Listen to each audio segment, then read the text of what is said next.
the stars and you.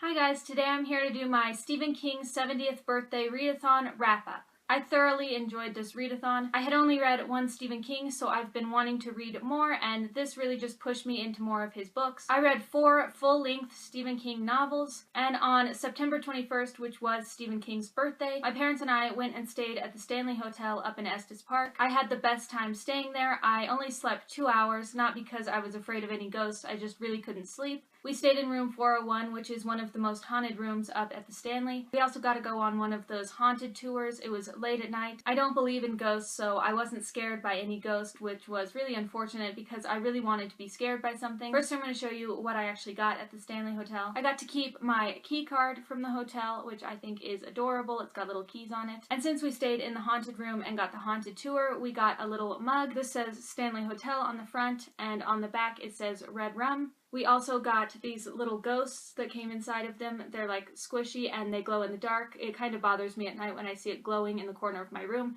but I think he's just adorable. I call him Stanley. I got some really great footage of the hotel and I'm going to show it here at the end of this, but first I'm going to get into all of the books that I read. The first book that I completed was Misery. I'm really not going to talk a lot about this in this video because I actually did a full review, which I will leave linked in the description down below if you want to go check that out. But I gave this one 4 stars. Then I read The Shining, which was my most anticipated read for this readathon because The Shining is my favorite horror movie. As you can tell, I'm wearing the Shining shirt and I went to the hotel. I was a little bit disappointed in this. I think I had hyped it up too much in my mind. I know a lot of people are upset that it's not similar to the Kubrick version of the movie, but since I have seen the movie so many times and it's my favorite, the book really let me down. I thought about doing a review on this, but I don't know if I will anymore. But I'm really glad that I finally did get to read it, and I gave this one 3 stars. Then I read Bag of Bones. This actually doesn't have a dust jacket on it. It was available on Overdrive, so I thought I would check it out. And I just really didn't like this book. Of course, it went on longer than it should have because Stephen King can't seem to finish a story. It was actually read by Stephen King, which I thought he was a pretty good narrator. This is about a writer whose wife dies and he decides to go back to their vacation home to take a little time off, and he starts getting haunted by these voices. I think it literally took like 200 pages to actually get to the house. There was way too much time in the beginning after his wife has died and him going to this house. I think if you had cut out a few hundred pages, this would have been really good. So I don't really recommend this one, especially if you haven't read any Stephen King, but I gave this one 2 stars.